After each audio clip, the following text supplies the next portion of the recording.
सूर्य भगवान की जय। हरे कृष्णा। प्रिय भक्तगणों, स्कंद पुराण में साफ तौर पर लिखा गया है कि जो मनुष्य विष्णु, शिव, दुर्गा, सूर्य और श्री गणेश इन पांचों देवी देवताओं की आराधना करता है, उसे किसी भी प्रकार से भय नहीं होता। वह स्वर्ग का अधिकारी होता है, धन का स्वामी, पुत्र पुत्री से भाग्यशाली होता है। तो आज हम उन्हीं 5 देवी देवताओं में से 2 प्रमुख देवताओं की कल्याणकारी कथा का श्रवण करेंगे, जिसमें जीवन ज्योति प्रदान करने, मनुष्यों में ऊर्जा जीवन देने वाले, सौभाग्य आरोग्य के देवता सूर्य भगवान की कथा का रसपान करेंगे और जगत के पालन करता, धन लक्ष्मी सुख सफलता देने वाले प्रभु श्री विष्णु की परम आनंदमयी कथा। प्रिय भक्तगणों, सभी सुखों की प्राप्ति के लिए श्रवण करते हैं आज की पावन पौराणिक कथा। आप जितने भक्तगण कथा को सुन रहे हैं, वीडियो पसंद आए तो उसे एक लाइक भी कर दीजिएगा। हरे कृष्णा। कथा इस प्रकार से है। प्राचीन काल की बात है। एक गांव में एक ब्राह्मण रहता था। वह सूर्य भगवान का बड़ा ही भक्त था। वह हर रोज सुबह सूर्य उदय से पूर्व उठकर नहाता था और सूर्य भगवान की कहानी कहता था, सुनता था और उन्हें अर्घ भी देता था। इन सब में उसे देर हो जाती थी और वह ज़्यादा काम भी नहीं कर पाता था, जिसके कारण उसे उसकी पत्नी बहुत ही डांटती थी एवं समाज वाले भी उसे निकम्मा कहते थे। एक दिन इन सभी चीज़ों से परेशान होकर वह ब्राह्मण बाजार से पूजन का सामग्री लेकर जंगल में चला गया। वहाँ एक सूखी नदी के किनारे एक सूखे पीपल का पेड़ था, जहाँ बैठकर वह ब्राह्मण सूर्य भगवान की कहानी पढ़ने लगा एवं उनकी पूजा करने लगा। और उस नदी में एक जगह थोड़ा सा जल था। उसमें से जल लेकर वह सूर्य भगवान को समर्पित करता है। जैसे ही उसके द्वारा चढ़ाया गया जल नदी और पीपल के पेड़ पर गिरता है, वैसे ही नदी साफ पानी से भर जाता है और पीपल का पेड़ हरा भरा हो जाता है। तभी सूर्य भगवान उस नदी के जल में प्रकट होकर कहते हैं, हे ब्राह्मण, मांग। क्या मांगता है? ब्राह्मण ने यह सुनकर सोचा कि यह आवाज किसी भूत प्रेत का तो नहीं। यह सोचकर ब्राह्मण वहां से भाग जाता है। तब वह घर जाकर यह सारी बातें अपनी पत्नी को बताता है। तब उसकी पत्नी समझ जाती है कि सूर्य भगवान ने इन्हें दर्शन दिया है।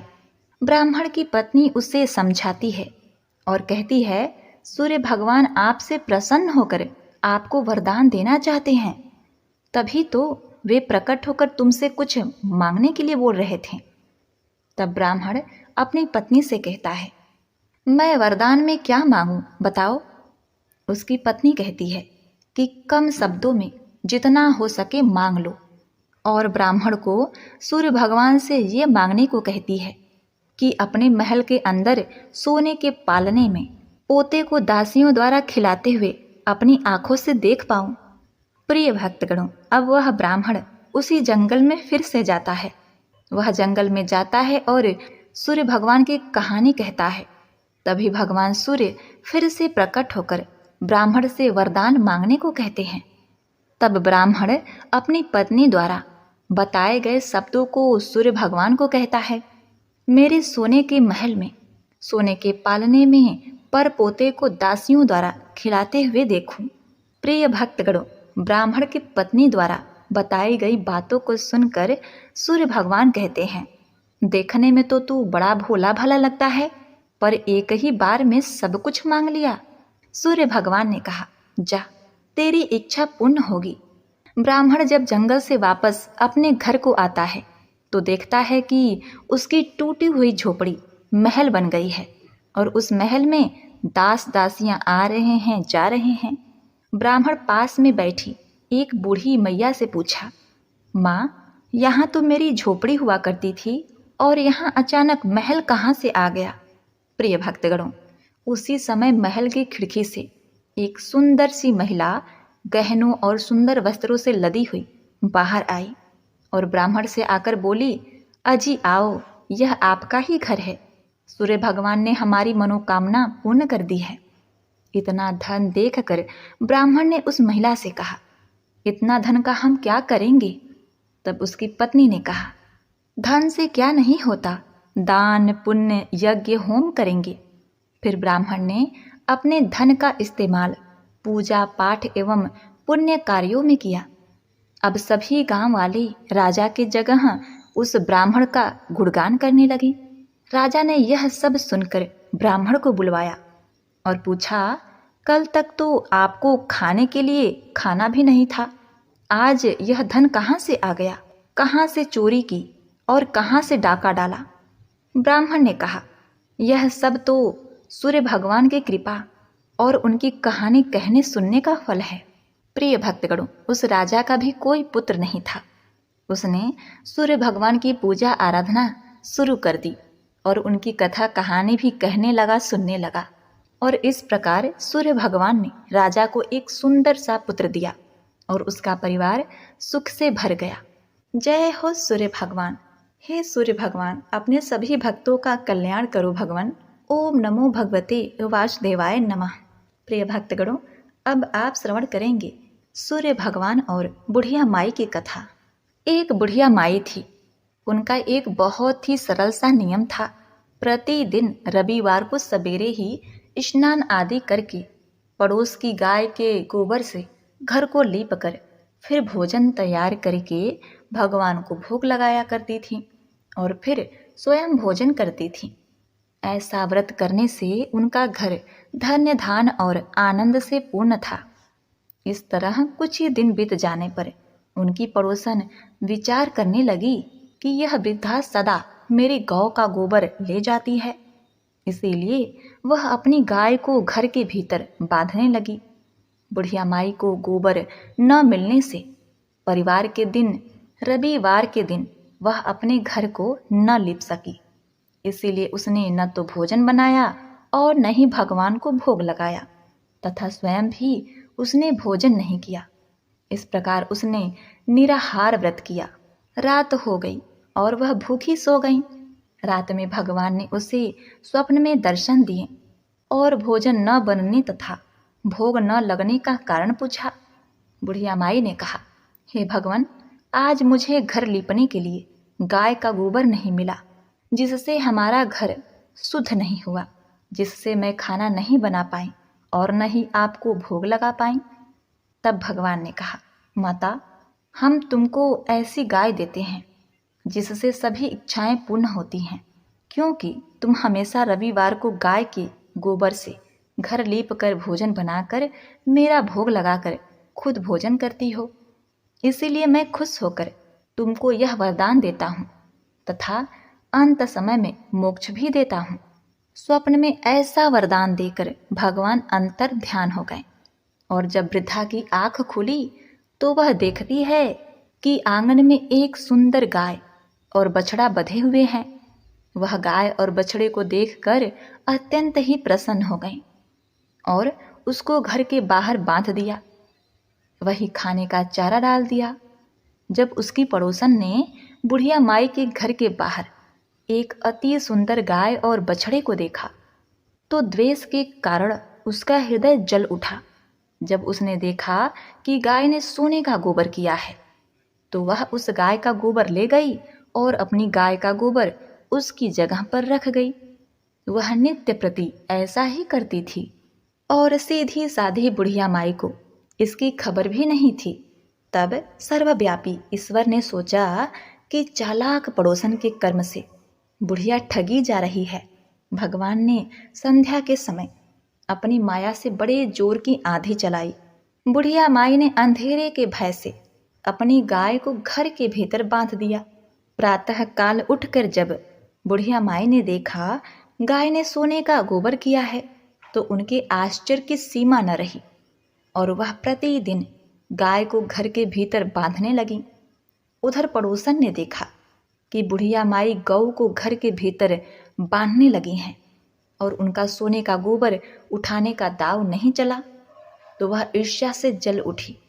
कुछ उपाय न देखकर उसने देश के राजा की सभा में जाकर कहा, महाराज, मेरे पड़ोस में एक बुढ़िया के पास ऐसी गाय है जो आप जैसे राजाओं के योग्य ही है। वह रोज सोने का गोबर देती है। आप उस सोने से प्रजा का पालन कीजिए। वह वृद्धा इतने सोने का क्या करेगी महाराज? राजा ने जब यह सुना तो अपने दूतों को वृद्धा के घर गाय लाने के लिए आज्ञा दी। वृद्धा प्रातः ईश्वर का भोग लगाकर भोजन ग्रहण करने जा रही थी कि राजा के कर्मचारी गाय लेकर चले गए। वृद्धा काफी रोई चिल्लाई, किंतु कर्मचारियों के समक्ष कोई क्या कर सकता है। उसी दिन वृद्धा गाय के वियोग में भोजन ना खा सकी। रात रात भर रो रो कर ईश्वर से गाय को पुनः पाने के लिए प्रार्थना करती रही। उधर राजा गाय को देखकर बहुत प्रसन्न हुआ, लेकिन सुबह जैसे ही वह उठा सारा महल गोबर से भरा दिखाई देने लगा। राजा यह देखकर घबरा गया। अब क्या था? भगवान ने रात में राजा से स्वप्न में कहा, हे राजा, गाय वृद्धा को लौटाने में ही तेरा भला है। उसके रविवार के व्रत से प्रसन्न होकर मैंने उसे गाय दी थी। यदि तूने उस गाय को वापस नहीं लौटाया तो तेरा सर्वनाश हो जाएगा। प्रिय भक्तगणों, प्रातः होते ही राजा ने वृद्धा को बुलाकर बहुत से धन देकर सम्मानित किया। उसके साथ ही गाय व बछड़ा लौटा दिया। उसकी पड़ोसन को बुलाकर उचित दंड दिया। इतना करने के बाद राजा के महल से गंदगी दूर हो गई। उसी दिन से राजा ने नगरवासियों को आदेश दिया कि राज्य की तथा अपनी समस्त मनोकामनाओं की पूर्ति के लिए रविवार को व्रत करें। व्रत करने से नगर के लोग सुखी जीवन व्यतीत करने लगे। कोई भी बीमारी तथा प्रकृति का प्रकोप उन पर नहीं होता था। सारी प्रजा सुख से रहने लगी। एक बार प्रेम से बोलिए, जय सूर्य भगवान। हे सूर्य भगवान, जैसे आपने बुढ़िया माई को दिया वैसे ही अपने सभी भक्तों को देना। कथा कहानी कहने वाले, सुनने वाले और हुंकारा भरने वालों को देना। प्रिय भक्तगणों, अब आप श्रवण करेंगे विष्णु भगवान की कल्याणमयी सुख संपत्ति देने वाली रोचक कथा। किसी नगर में एक राजा रहता था। उस राजा की 7 बेटियां थीं। उस राजा के राज में प्रजा बहुत ही सुखी थी। उसके राज में प्रजा को कोई तकलीफ नहीं थी। एक दिन राजा के मस्तिष्क में एक विचार आया। राजा ने अपनी 7 बेटियों को बुलाया और अपनी सभी बेटियों से पूछा, पुत्री, ये बताओ तुम लोग किसका दिया हुआ खाती हो? राजा की 6 बेटियों ने उत्तर दिया, पिताजी, हम सब आपका दिया हुआ खाते हैं और आपका ही दिया पहनते भी हैं। राजा की 7वीं बेटी, जो कि भगवान विष्णु की परम भक्त थी, जो कि सबसे छोटी थी, उसने अपने पिता से कहा, पिताजी, मैं तो भगवान का दिया हुआ खाती हूँ। यह सुनकर राजा अत्यधिक क्रोधित हो गया। उसने कहा कि सबको मैं खिला रहा हूँ और ये कहती है कि मैं भगवान का खाती हूँ। राजा ने अपनी 6 बेटियों का विवाह राजघराने में किया, लेकिन अपनी 7वीं बेटी का विवाह एक गरीब लकड़हारे से कर दिया, जो कि जंगल से प्रतिदिन जाकर लकड़ियां काटता था। वह किसी कारणवश बीमार हो गया था। वह लकड़हारा एक कदम भी आगे नहीं चल पा रहा था। इतनी दयनीय स्थिति उस लकड़हारे की हो गई थी। ऐसे लकड़हारे से उस राजा ने अपनी छोटी बेटी का विवाह कर दिया। राजा ने अपनी छोटी बेटी से कहा कि तूने तो बोला था ना कि मैं भगवान का दिया हुआ खाती हूँ, तो अब तू उन्हीं का दिया हुआ खा। वह लड़की भगवान विष्णु की परम भक्त थी। भगवान की इच्छा समझकर खुशी खुशी उसी गरीब लकड़हारे के साथ रहने लगी। वह राजा की पुत्री राजकुमारी प्रतिदिन जंगल से लकड़ियां काटकर बाजार में बेचती। उसमें जो पैसे मिलते उन पैसों से अपने पति के लिए दवाइयाँ, खाने के लिए सामान और भगवान की पूजा के लिए पूजन सामग्री और कुछ दान के लिए बचाया करती थी।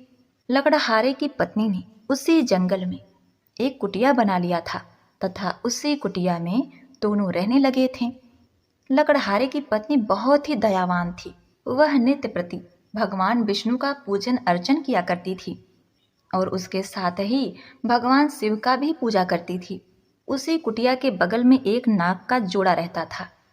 लकड़हारे की पत्नी सुबह एक कटोरे में दूध लेकर वह नाग के बिल के पास रख देती थी। वह नाग प्रतिदिन दूध पीता था।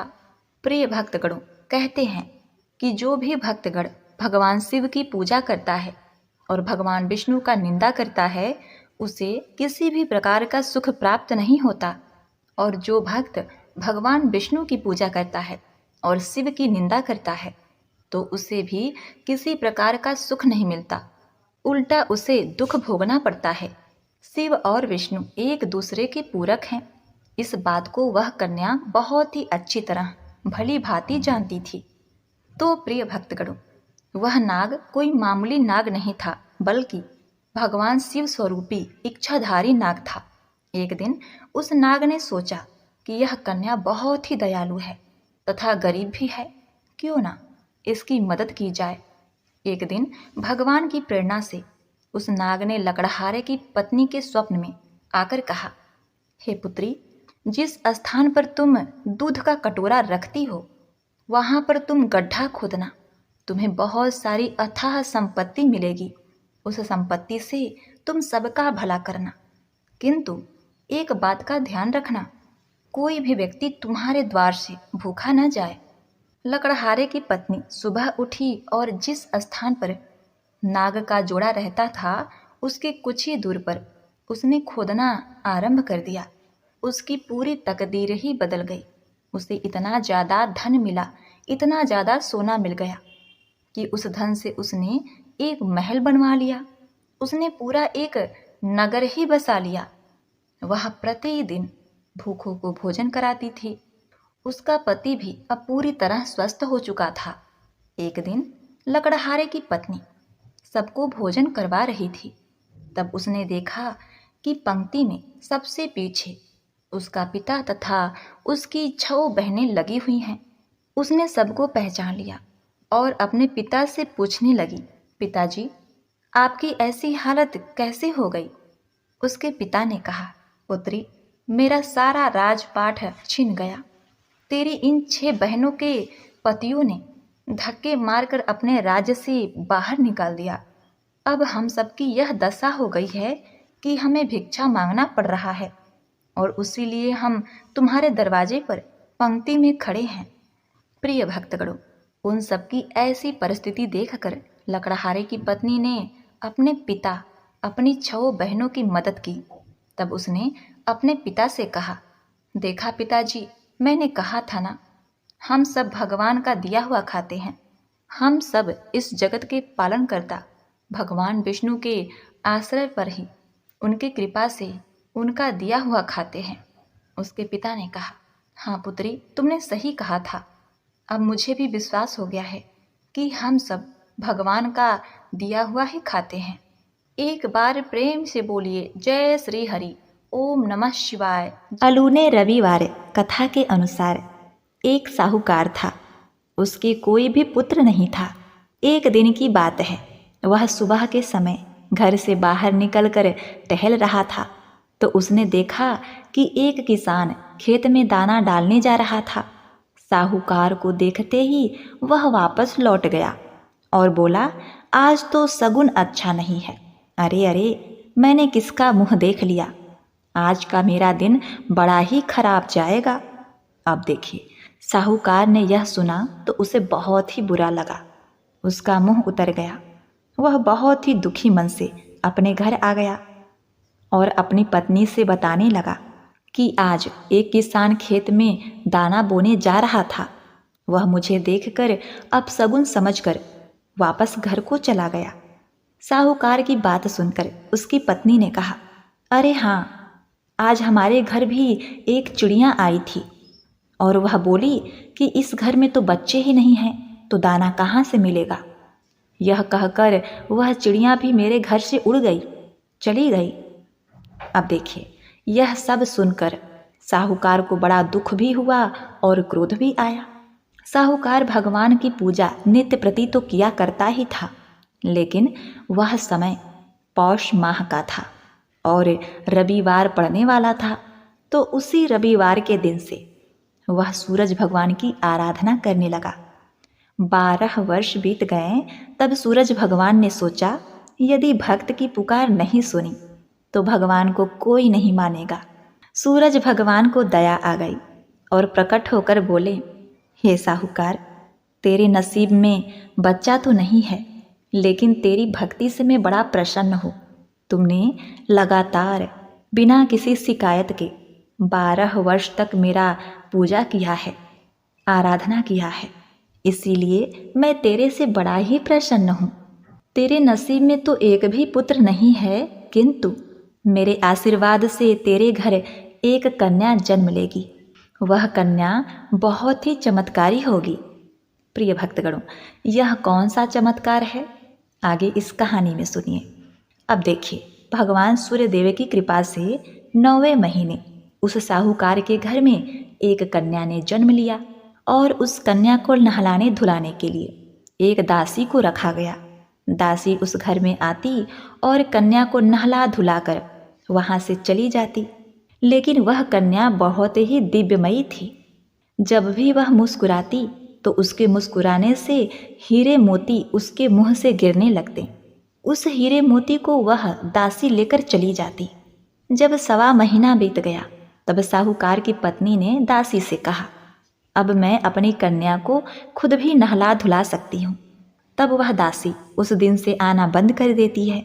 अब वह साहूकार की पत्नी अपनी कन्या को नहलाने लगी तो बच्ची के हंसने पर हीरे मोती गिरे। अब वह समझ गई कि वह दासी तो खूब हीरे मोती इकट्ठा कर ली होगी, क्योंकि मेरी कन्या जब भी हंसती है तो हीरे मोती गिरते हैं। अब लड़की बड़ी हुई तो माँ बाप ने सोचा कि घर में धन तो बहुत है, इसीलिए घर जमाई रख लेते हैं। उन्होंने एक गरीब लड़का ढूंढा और उसके साथ अपनी लड़की का विवाह करा दिया। माँ दिन उगते ही अपनी बेटी को जगाने जाती और उसका मुंह देखती। तब लड़की का पति बोला, माँ जी, इतना सुबह सुबह आप हमारे कक्ष में क्यों आ जाती हैं?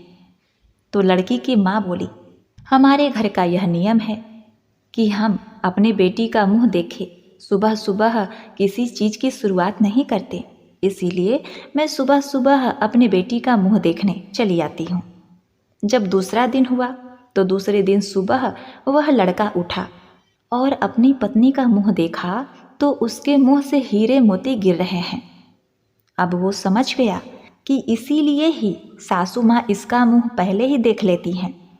थोड़ी देर के बाद लड़की की माँ आई और हीरे मोती नहीं मिले तो माँ समझ गई कि जमाई को पता चल गया है कि मेरी पुत्री के मुंह से हीरे मोती गिरते हैं। माँ के मन में लालच आ गया। उसने सोचा कि यदि जमाई को पता चल गया है, वह तो धनवान हो जाएगा, मेरी पुत्री को यहाँ से ले जाएगा और हमें फिर से हीरे मोती नहीं मिलेंगे। अब उस माँ के मन में कपट आया। उसने एक आदमी को अपने जमाई को जान से खत्म करने के लिए, उसकी हत्या करने के लिए भेज दिया। अब देखिए, आदमी ने जमाई को मार दिया और उसका सिर सासू को लाकर दे दिया।